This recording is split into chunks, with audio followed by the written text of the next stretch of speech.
2025년 여름 한국 항공산업의 심장부에서는 전세계 군사 전문가들이 눈을 떼지 못할 사건이 벌어지고 있었습니다. KF-21, 이 한국형 차세대 전투기는 오랜 세월 동안 수많은 논란과 의혹, 그리고 실패와 도전을 거듭하며 마침내 실전 배치 단계에 다가서고 있었지만 그 과정은 순탄치 않았습니다. 특히 블록 1 개발 단계에서 드러난 구조적 문제는 단순히 기술적 난관을 넘어 정치적, 외교적, 경제적 위기까지 불러일으켰습니다. 애초에 KF-X 사업은 한국이 단독으로 추진할 수 없는 거대한 규모였기에 외국 자본을 끌어들여야만 했습니다. 이 때문에 인도네시아가 공동개발국으로 참여했지만 양국 간 갈등과 불신은 결국 파국으로 치달았고 인도네시아의 이탈은 한국에게 치명적인 상처를 남겼습니다. 단순한 파트너 이탈이 아니라 개발 구조 자체가 흔들리며 KAI는 사실상 혼자서 거대한 산을 넘어야 하는 상황에 몰리게 된 것입니다. 여기에 더해 KF-21 블록 1은 본래 공대공 전투 능력에 집중된 기체였습니다. 문제는 수출 시장에서 공대공 기능만으로는 매력을 발휘하기 어렵다는 데 있었습니다. 21세기 전장 환경에서 다목적 전투기의 가치는 공대공에 그치지 않고 공대지, 장거리 정밀 타격까지 확장돼야 하는데 블록 1만으로는 이런 조건을 충족시키기 힘들었던 것입니다. 카이 내부에서도 이 상태로는 해외 수출은 불가능하다는 위기감이 퍼져나갔습니다. 한국 정부는 당초 블록 2를 토대로 공군의 120대를 배치하고 이후 블록 2, 블록 3로 확장해 나간다는 청사진을 가지고 있었지만 국회 예산 배정은 쉽게 움직이지 않았습니다. 그리고 시간은 흘러가는데 수출은 막혀있고 공동개발국도 사라진 채 오로지 카이만이 모든 부담을 떠안게 되는 말 그대로 사면 초가의 상황이 도래한 것입니다. 특히 인도네시아의 이탈은 단순히 투자금 문제로 끝나지 않았습니다. 국제사회에서 한국 방산의 신뢰도 자체에 흠집을 남겼습니다. 파트너와의 약속도 지키지 못하는 나라와 어떻게 장기 무기 개발 협력을 이어갈 수 있겠는가 라는 의구심이 퍼졌고 이는 곧 KF-21에 대한 잠재 고객들의 태도에도 영향을 미쳤습니다. 카이는 연일 외신과 업계 분석을 주시하며 해답을 찾아야 했습니다. KF-21이 단순히 한국 공군의 전력 보강을 넘어서 수출로 이어지지 않는다면 이 사업은 곧 한국 방위산업 전체를 흔드는 대재앙으로 귀결될 수 있었기 때문입니다. 수출이 고생존의 문제로 격상된 순간이었습니다. 그렇다면 과연 카이는 어떤 돌파구를 마련할 수 있었을까요? 블록 1이라는 한계, 파트너, 이탈이라는 상처, 그리고 국제경쟁 속에서 뒤처지지 않으려는 절박함 속에서 카이는 새로운 선택지를 찾아 나서야만 했습니다. 바로 그 지점에서 독일과의 예상치 못한 연결고리와 타우러스 미사일 통합이라는 카드가 수면 위로 떠오르기 시작한 것입니다. KF-21은 이제 단순히 한국의 기술력 시험대가 아니었습니다. 그것은 곧 한국이 세계 군사 패권 경쟁 속에서 어떤 위치를 차지할 수 실패한다면 한국 방산은 수십 년간의 신뢰를 잃고 추락할 수밖에 없고 성공한다면 단숨에 세계 5대 방산 강국 반열에 오를 수 있는 길이 열리게 되는 것이었습니다. 카이가 내리는 한 걸음 한 걸음은 단순히 기업의 선택이 아니라 국가 운명을 건 도박에 가까웠습니다. KF-21 블록 2를 둘러싼 긴장과 위기의 서막. 그것은 한국 항공산업이 맞닥뜨린 가장 중대한 전환점의 시작이었습니다. KF-21 블록 1의 한계가 명확해지던 순간 독일이 내민 손길은 단순한 협력이 아니라 전황을 바꿀 수 있는 게임 체인저로 떠올랐습니다. 독일이 자국의 전략무기 타우러스 미사일을 KF-21에 통합하겠다고 제안한 것은 단순한 호의가 아니었습니다. 그 배경에는 치밀한 계산과 국제 무기 시장에서의 주도권을 쥐려는 의도가 숨어 있었습니다. 타우러스는 이미 실전에서 검증된 장거리 공대지 미사일로 수백 킬로미터 밖의 목표물을 정밀 타격할 수 있는 무기입니다. 독일은 이 강력한 무기를 KF-21 블록 1에 장착할 수 있도록 통합 작업을 직접 진행했고 그 비용조차 자국이 부담하겠다고 밝혔습니다. 표면적으로는 한국을 위한 지원처럼 보였지만 실제로는 KF-21의 장거리 타격 능력을 독일 무기에 종속시키려는 전략이 숨어 있었습니다. 그렇다고 해서 한국에 불리하기만 한 것은 아니었습니다. 원래 블록 1은 공대공 기능에만 치중되어 있었기 때문에 수출 가능성이 제한적이었지만 타우러스 통합으로 인해 KF-21은 갑작스레 멀티 롤 전투기로 변모하게 되었습니다. 공대공 능력에 더해 공대지 능력까지 확보한 전투기는 국제무기 시장에서 전혀 다른 가치를 가지게 됩니다. 이 소식이 전해지자마자 중동과 동남아, 동유럽에서 들려온 반응은 놀라울 정도로 뜨거웠습니다. 특히 사우디아라비아는 오랫동안 장거리 타격 능력을 갈망해왔습니다. 석유 기반 인프라를 둘러싼 갈등과 이란을 포함한 지역 긴장 속에서 사우디에게 KF-21은 값싸면서도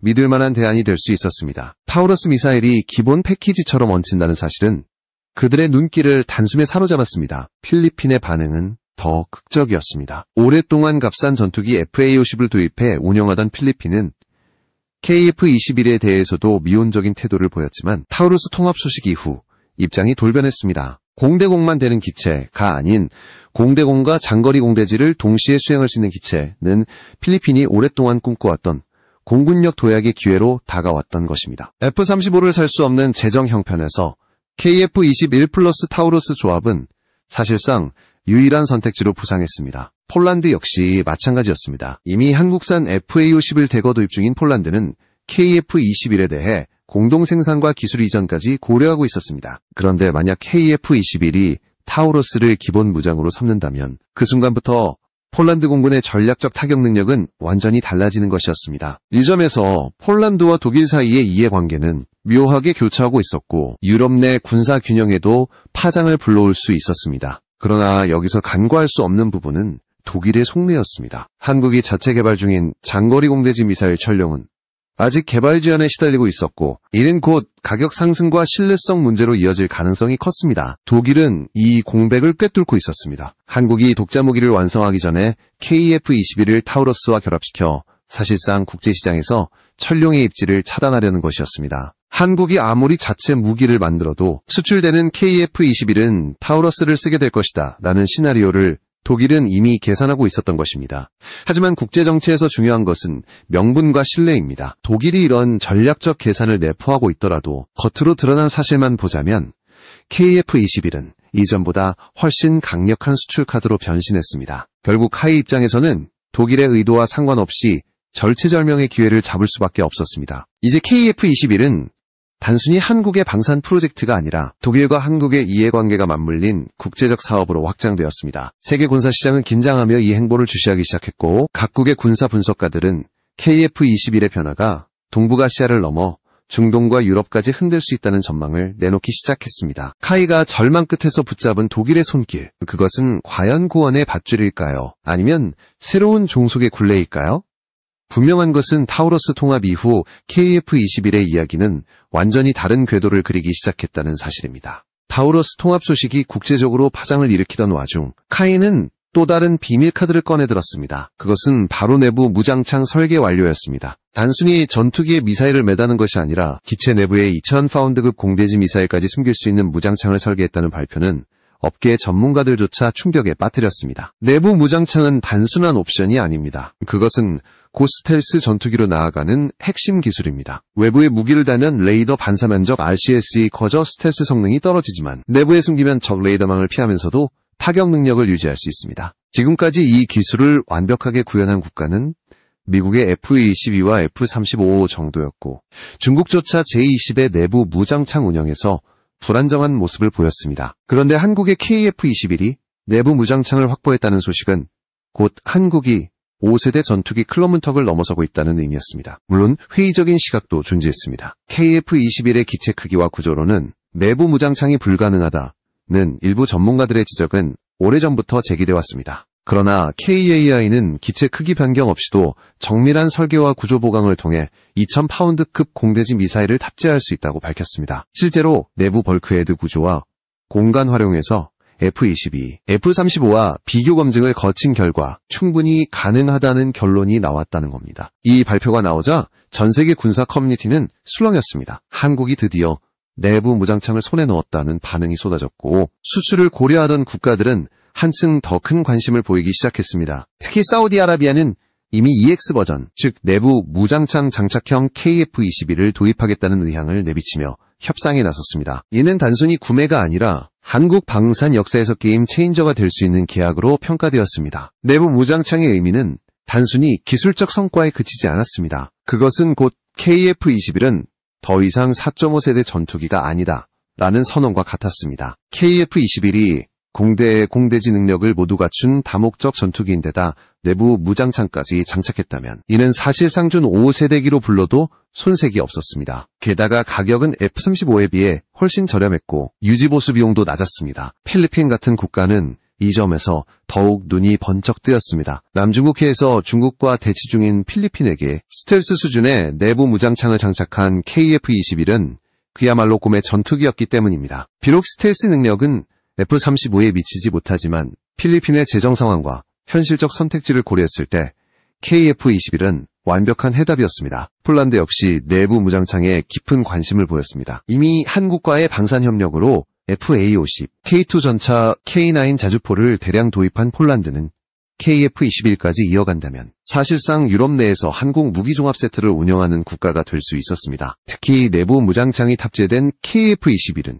러시아를 견제하는 데 중요한 전략적 자산이 될 수 있었기에 폴란드 정치권에서도 긍정적인 여론이 확산되었습니다. 그러나 이 모든 성과의 이면에는 냉혹한 현실이 자리하고 있었습니다. 내부 무장창 설계는 발표됐지만 아직 시제품이 공개되지 않았고 실제 시험기를 통한 검증도 남아 있었습니다. 결국 이 성과가 진정한 완성으로 이어지려면 추가적인 개발, 수많은 시험 비행, 그리고 예산 확보라는 난관을 넘어야만 했습니다. 그럼에도 불구하고 KAI의 이번 발표는 국제무기시장에 강력한 메시지를 던졌습니다. KF-21은 이제 단순한 4세대 플러스 기체가 아니다. 진정으로 5세대를 위협하는 존재다. 이 인식 하나만으로도 한국은 방산 강국으로서 새로운 위상을 세우게 되었고 각국의 협상 테이블 위에 KF-21이라는 이름이 본격적으로 오르내리기 시작했습니다. 내부 무장창 설계 완료는 단순한 기술 발표가 아니었습니다. 그것은 곧 카이가 위기의 함정을 탈출하고 수출의 문을 두드리는 첫 번째 열쇠가 되었던 것입니다. 내부 무장창 설계 발표 이후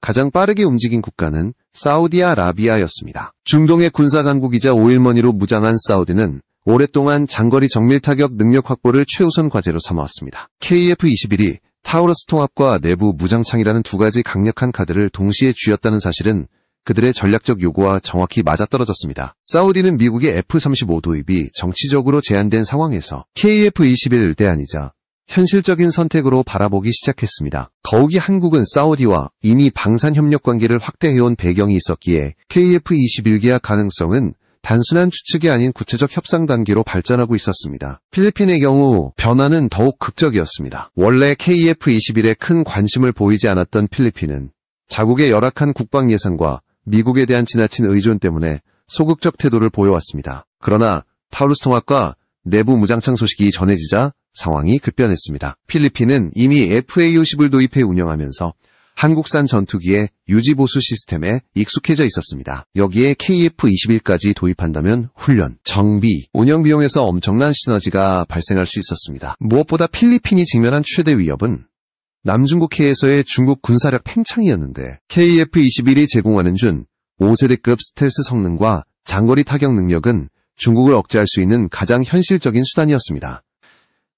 F-35를 도입할 수 없는 상황에서 KF-21은 사실상 유일한 게임 체인저였던 것입니다. 폴란드 역시 발빠르게 움직였습니다. 이미 한국산 K2 전차, K9 자주포, FA-50 전투기를 대거 도입한 폴란드는 방산 협력을 넘어 사실상 전략적 동맹 수준으로 한국과 밀착하고 있었습니다. KF-21이 내부 무장창을 장착했다는 소식은 폴란드 국방부와 정치권에 강한 충격을 주었고 만약 50대 이상을 도입한다면 공동 생산 및 기술 이전까지 가능하다는 점은 폴란드에게 매력적인 조건이었습니다. 러시아와의 대치를 고려할 때 KF-21은 단순한 전투기 도입이 아니라 유럽 전장 환경을 바꿀 수 있는 카드로 평가되었습니다. 이러한 움직임은 국제 정치적 함의도 컸습니다. 사우디가 KF-21을 도입한다면 이는 미국과 유럽 방산업체들에게 적지 않은 충격을 주게 됩니다. 미국은 오랫동안 중동의 F-15, F-16, 그리고 최신의 F-35까지 수출해왔지만 KF-21이 대규모 계약을 성사시킨다면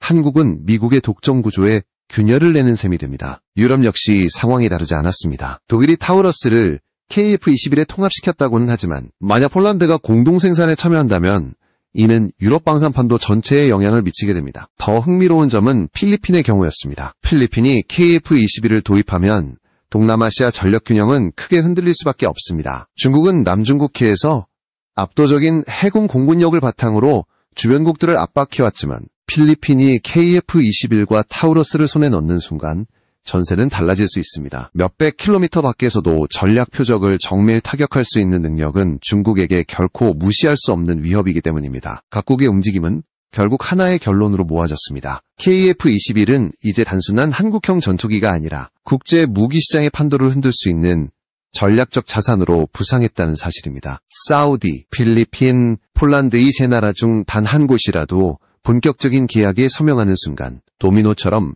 다른 나라들의 관심이 줄줄이 이어질 가능성이 높았습니다. 카이의 발표는 기술적 성과를 넘어 정치적, 군사적 지각 변동을 불러오는 촉매제가 되었던 것입니다. 그리고 세계는 이제 숨을 죽이며 주시하고 있었습니다. 어느 나라가 가장 먼저 판을 뒤흔드는 결정을 내릴 것인가? KF-21의 운명은 그 선택에 달려 있었습니다. KF-21을 둘러싼 일련의 변화는 단순히 전투기 한 기종의 성패를 넘어 한국 방위산업 전체의 미래와 직결된 문제였습니다. 타우러스 통합과 내부 무장창 설계 완료가 공개되면서 세계는 한국을 새로운 방산 강국으로 바라보기 시작했습니다. 이제 남은 것은 수출 계약의 성사, 그리고 그것이 불러올 연쇄 반응이었습니다. 만약 사우디아라비아가 KF-21을 도입한다면 이는 중동에서 미국의 독점적 지위를 흔드는 사건이 됩니다. 그동안 사우디는 미국제 전투기와 무기에 의존해왔지만 한국산 전투기를 선택하는 순간 미국에 대한 의존도를 줄이고 다변화를 꾀하게 됩니다. 이는 단순한 무기 계약을 넘어 중동의 정치적 균형에도 파문을 일으킬 것입니다. 필리핀이 KF-21을 선택한다면 동남아의 전력 균형은 근본적으로 달라집니다. 중국이 수적으로 압도적인 공군력을 자랑하더라도 필리핀이 KF-21과 타우러스를 보유한다면 남중국해에서 중국 전투기를 효과적으로 억제할 수 있는 능력을 갖추게 됩니다. 이는 단순히 필리핀만의 이익이 아니라 베트남과 말레이시아 같은 주변국에도 심리적 파급력을 주어 한국 방산 수출의 새로운 시장을 열어줄 가능성이 큽니다. 폴란드가 KF-21을 공동 생산한다면 유럽 전체가 흔들립니다. 이미 폴란드는 FA-50, K2, K9 등 한국산 무기를 대거 도입하며 사실상 한국 무기 종합 세트를 운영하는 나라가 되었고 KF-21이 여기에 합류한다면 유럽 내 방산 판도는 전례 없는 변화를 맞이합니다. 러시아와 직접 대치하는 최전선에서 한국산 전투기가 활약하게 된다면 이는 단순한 수출 이상의 의미를 갖습니다. 한국이 유럽 안보의 한 축으로 자리 잡는 순간이기 때문입니다. 이 모든 가능성은 결국 한국의 국방력 강화로 이어집니다. 수출이 성사되면 대량 생산을 통해 단가가 낮아지고 한국 공군은 애초 목표였던 120대를 넘어 더 많은 KF-21을 확보할 수 있게 됩니다. 이는 곧 한국 공군력이 비약적으로 향상된다는 뜻이며 한반도 안보 지역 역시 크게 바뀌게 됩니다. 북한뿐만 아니라 중국, 일본과의 군사적 균형에서도 한국이 새로운 우위를 점할 수 있게 되는 것입니다. 그러나 성공만 있는 것은 아닙니다. 독일의 타우러스 종속 가능성, 미국의 견제, 중국과 일본의 반발 등 넘어야 할 장애물은 여전히 많습니다. 특히 독일은 KF-21을 통해 자국무기의 영향력을 확대하려는 전략을 노골적으로 드러내고 있으며 미국 역시 F-35의 시장 독점을 위협하는 KF-21의 부상을 곱게 보지 않을 가능성이 큽니다. 결국 한국은 자국의 독자 무기 개발을 지속적으로 이어가면서도 국제협력 속에서 균형을 잡아야 하는 복잡한 길을 걸어야 합니다. 그럼에도 불구하고 분명한 사실이 있습니다. KF-21은 이제 단순히 한국이 만든 전투기가 아니라 세계 군사 무대에서 판을 바꿀 수 있는 전략적 자산으로 떠올랐다는 점입니다. 첫 번째 수출 계약이 체결되는 순간 그 파급력은 아시아를 넘어 중동과 유럽 전역에 연쇄적으로 번질 것입니다. 한국 방산의 미래는 이제 선택이 아니라 필연으로 다가왔습니다. KF-21은 우여곡절 끝에 세계의 주목을 받는 무기로 성장했고 그 과정에서 한국은 방산 후발주자가 아닌 세계 5대 강국을 위협하는 존재로 부상했습니다. 지금 이 순간도 세계 각국은 KF-21이라는 이름 앞에 계산기를 두드리고 있으며 한국은 새로운 도약의 문턱에 서 있습니다. 결국 남은 질문은 단 하나입니다. 어느 나라가 가장 먼저 한국의 손을 잡을 것인가? 그 답이 공개되는 순간 KF-21은 단순한 전투기를 넘어 한국의 국운을 바꾸는 거대한 날개가 될 것입니다.